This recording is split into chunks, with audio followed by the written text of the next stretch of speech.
महासंग्राम 2022 आप देख रहे हैं। आपके साथ मैं हूं चांदनी धवन और बात करेंगे। राष्ट्रपति रामनाथ कोविंद आज 2 दिन के दौरे पर हरिद्वार पहुंचे, जहां पर राष्ट्रपति रामनाथ कोविंद पतंजलि विश्वविद्यालय के पहले दीक्षांत समारोह में शामिल हुए।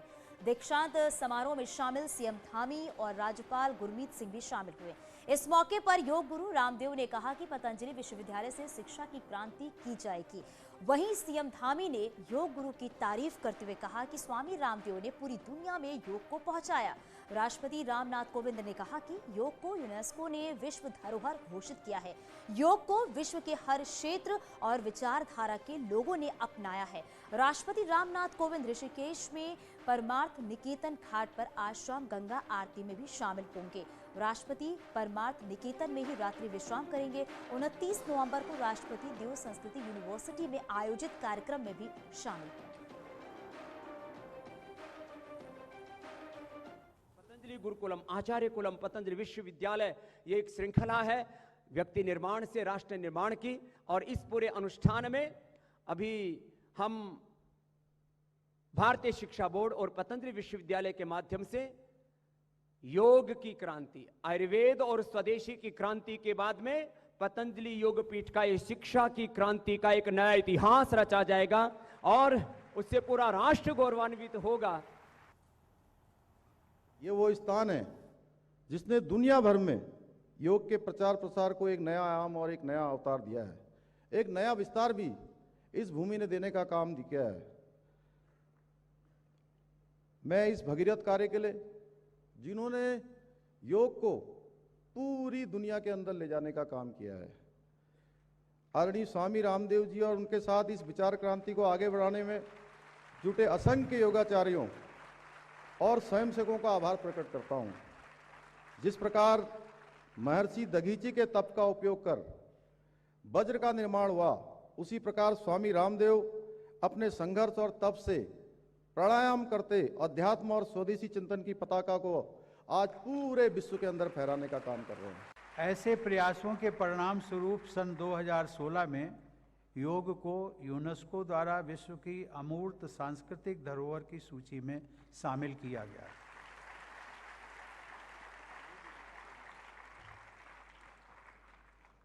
कुछ लोग ये गलत धारणा भी रखते हैं कि योग किसी पंथ या संप्रदाय विशेष से संबद्ध है।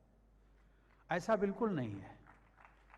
सही मायनों में योग तो शरीर और मन को स्वस्थ रखने तथा उच्चतर लक्ष्यों को प्राप्त करने की एक पद्धति है।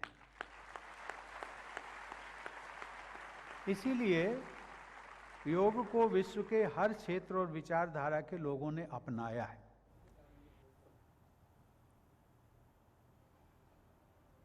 सीएम धामी ने शनिवार को दिल्ली में बीजेपी के राष्ट्रीय अध्यक्ष जेपी नड्डा के साथ बैठक की। बैठक करीब 2 घंटे चली। सीएम धामी ने बताया कि बैठक में 4 दिसंबर को पीएम मोदी के उत्तराखंड दौरे को लेकर चर्चा हुई है। पीएम मोदी कई पुरानी योजनाओं और नई योजनाओं का शिलान्यास करेंगे। इसके साथ ही आगामी चुनाव को लेकर रणनीति पर भी समीक्षा। 4 तारीख को माननीय प्रधानमंत्री जी का देहरादून में एक शिलान्यास और लोकार्पण का कार्यक्रम है और उसके साथ साथ वहाँ पर एक विशाल जनसभा भी है, उसको संबोधित करेंगे उसके संबंध में। और साथ ही चूँकि आगामी चुनावों के संबंध में माननीय अध्यक्ष जी का लगातार फीडबैक रहता है, लगातार हम लोगों का कैसे समन्वय चल रहा है, किस प्रकार की तैयारियां चल रही हैं, उसको लेकर लगातार अध्यक्ष जी स्वयं समीक्षा करते रहते हैं, आदरणीय प्रभारी जी करते रहते हैं। तो आज भी उसी क्रम में हम लोगों की बैठक हुई है और ये बैठक हमारी चलती रही। तो आगामी चुनाव को देखते हुए प्रधानमंत्री नरेंद्र मोदी देहरादून के परेड ग्राउंड से जनता को संबोधित करेंगे। केंद्र के साथ राज्य सरकार की उपलब्धियों को भी जनता के सामने रखेंगे। आपको बता दें 4 नवंबर को प्रधानमंत्री नरेंद्र मोदी देहरादून पहुंचेंगे और इसके साथ ही जिसके लिए अब प्रशासन की तैयारियां तेज हो गई हैं। प्रधानमंत्री नरेंद्र मोदी की विशाल रैली को देखते हुए प्रशासन ने आयोजन स्थल का निरीक्षण किया है और ट्रैफिक के साथ जनता और वीआईपी के लिए रोड मैप तैयार किया है। देहरादून में परेड मैदान में प्रधानमंत्री चुनावी बिगुल फूकेंगे और पार्टी के कार्यकर्ताओं को नई ऊर्जा देंगे। बताया यह जा रहा है कि इस कार्यक्रम में प्रधानमंत्री नरेंद्र मोदी राज्य के लिए कुछ घोषणाएं भी कर सकते हैं।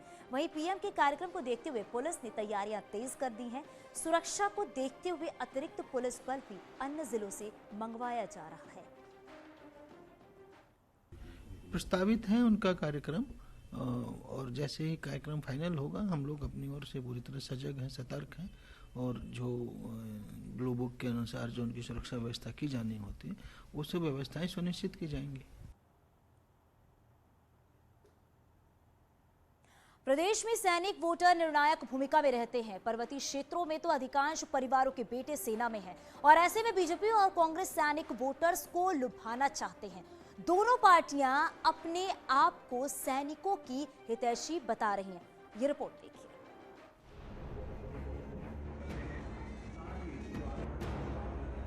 बीजेपी देहरादून में सैन्य धाम बनाने जा रही है, जिसके लिए शहीदों के घरों से मिट्टी को इकट्ठा किया जा रहा है, जिसमें सैनिक कल्याण मंत्री जगह जगह जाकर खुद जनसभा कर रहे हैं और कांग्रेस पर सैनिकों की उपेक्षा का आरोप लगा रहे हैं। लगातार कांग्रेस की सरकार थी और उसमें भी 35 साल एक ही परिवार की सरकार थी और जब कांग्रेस सत्ता से बाहर जा रही थी तो 500 करोड़ का पैकेज उन्होंने वन रंग वन पेंशन के लिए दिया। वहीं कांग्रेस लगातार बीजेपी पर सैनिकों को लेकर राजनीति करने का आरोप लगा रही है। उनका कहना है कि सैनिकों के लिए कांग्रेस ने भी बहुत काम किया, लेकिन उसका राजनीतिक लाभ लेने की कभी कोशिश नहीं की। कांग्रेस ने और उस समय की हमारी फौज ने फील्ड मार्शल मानेकशॉ और इंदिरा गांधी जी के नेतृत्व में बांग्लादेश बनाया गया, पाकिस्तान के 2 टुकड़े कर दिए, कहीं उसका राजनीतिकरण नहीं हुआ। कांग्रेस हमेशा से अपने लोगों का सम्मान करते रही है। सैनिकों को अपने पाले में लाने की इसके चुनाव परिणाम बताएंगे कि पूर्व सैनिक किसके साथ है। हालांकि इन सब के बीच सैन्य वोटर्स पर है, जिसके बाद मामला और दिलचस्प हो गया है। अल्मोड़ा से किशन जोशी के साथ bureau report, news 18 network. Uttarkashi में दिवंगत विधायक गोपाल रावत के निधन के बाद से खाली हुई गंगोत्री विधानसभा सीट पर दावेदारी तेज हो गई है। भाजपा के पूर्व चारधाम उपाध्यक्ष सूरत राम नौटियाल ने अपने समर्थकों के साथ इस विधानसभा में दावेदारी के साथ जनसंपर्क अभियान तेज कर दिया है। उन्होंने भटवाड़ी क्षेत्र की गांगोरी, गणेशपुर, नेताला, हीना, मनेरी, सैंजल, लाटा, मुल्ला में जनसंपर्क कर 2022 में बीजेपी को बहुमत से जिताने के लिए सहयोग मांगा और दावेदारी जताई।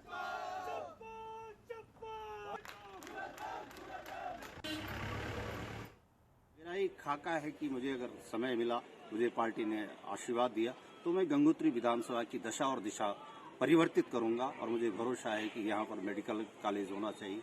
सीमांत हमारा ब्लॉक है, सीमांत हमारा जनपद है, यहाँ सैनिक स्कूल होना चाहिए, यहाँ इंजीनियरिंग कॉलेज होना चाहिए, यहाँ शिक्षा का हब होना चाहिए, बेरोजगारों के लिए रोजगार होना चाहिए। इन सब मुद्दों को लेकर मैं लड़ाई लड़ूंगा। सीएम पुष्कर धामी कोशिशों से यूपी के अधीन किक्षा रोडवेज बस अड्डे की जमीन उत्तराखंड को देने का फैसला हो चुका है, लेकिन इस जमीन को लेकर किच्छा विधानसभा से सियासत गरमा रही है। आप ये रिपोर्ट देखिए।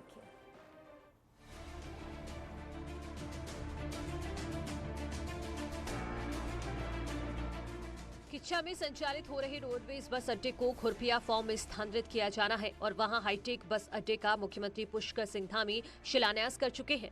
लेकिन जिस जमीन पर अभी बस अड्डा संचालित हो रहा है उस जमीन पर राजनीति हो रही है। कांग्रेस कार्यकर्ताओं ने बीजेपी विधायक पर जमीन पर कब्जा करने की कोशिश करने का आरोप लगाया है।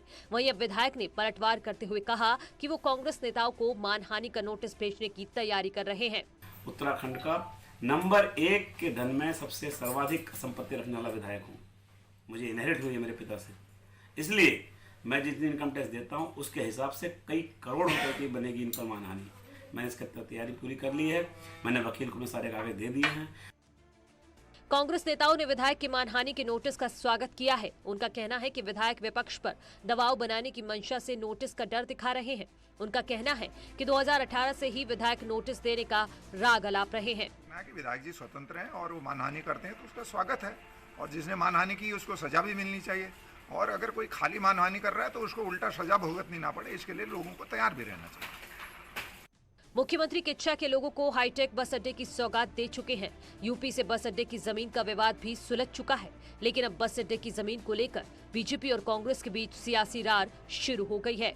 रुद्रपुर से चंदन बंगारी, न्यूज़ 18।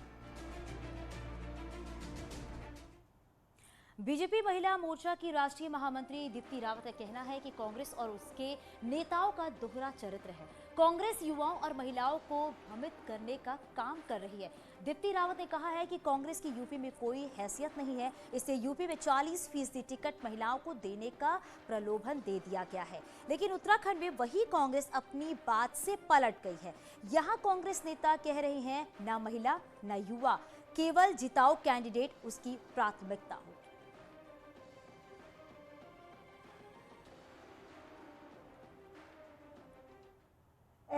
ऐसी स्टेट में, उत्तर प्रदेश में वो बात कर रहे हैं कि वो 40% देंगे। उन्होंने ये वादा उत्तराखंड में क्यों नहीं किया? यहाँ तो वो कहते हैं कि हम महिलाओं को कंसिडर ही नहीं करेंगे, हम युवा को कंसिडर नहीं करेंगे, हम तो केवल जिताऊ कैंडिडेट को देखेंगे। तो देखिए, कहने और करने में बहुत फर्क होता है। यही हमारा कहना है आज कि कांग्रेस का कथनी और करनी में हाथी के दांत दिखाने के दूसरे और खाने के दूसरे। बीजेपी ने पिथौरागढ़ में प्रबुद्ध सम्मेलन आयोजित किया और उस मौके पर विभिन्न क्षेत्रों से आए लोगों को सम्मानित भी किया गया। प्रबुद्ध सम्मेलन में वक्ताओं ने केंद्र और राज्य सरकार की उपलब्धियों के बारे में जानकारी दी और उसके साथ ही मौजूद लोगों से बीजेपी के कार्यों को जन जन तक पहुंचाने का भी आह्वान किया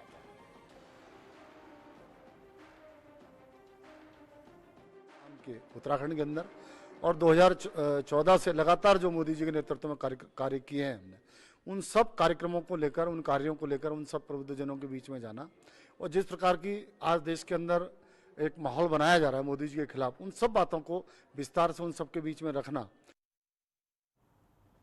हरिद्वार पहुंचे नेता प्रतिपक्ष प्रीतम सिंह ने महंगाई, भ्रष्टाचार और बेरोजगारी को लेकर थामी सरकार पर जमकर हमला बोला। प्रीतम सिंह ने आरोप लगाया है कि जो वादे उत्तराखंड की बीजेपी सरकार ने जनता से किए थे, उन पर वो खरा नहीं उतर रही है। ये सरकार चुनाव से पहले सिर्फ घोषणाएं किए जा रही है। वहीं प्रीतम सिंह ने सीएम थामी पर तंज कसा और कहा कि रक्षा मंत्री राजनाथ सिंह ने उन्हें नाइट वॉचमैन की उपाधि दी थी और क्रिकेट में नाइट वॉचमैन के रूप में सबसे कमजोर खिलाड़ी को भेजा जाता है। देखिए, जब पुष्कर सिंह धामी जी मुख्यमंत्री के रूप में आए तो रक्षा मंत्री जी ने कहा कि ये नाइट वॉचमैन के रूप में है और क्रिकेट जगत में नाइट वॉचमैन के रूप में बैटिंग के लिए किसको भेजा जाता है? जो कमज़ोर खिलाड़ी होता है। तो एक कमज़ोर मुख्यमंत्री उन्होंने दिया है जिनके पास समय का अभाव है और धन नाम की कोई चीज़ उनके पास नहीं है। और यहाँ रुकेंगे छोटे से ब्रेक के लिए।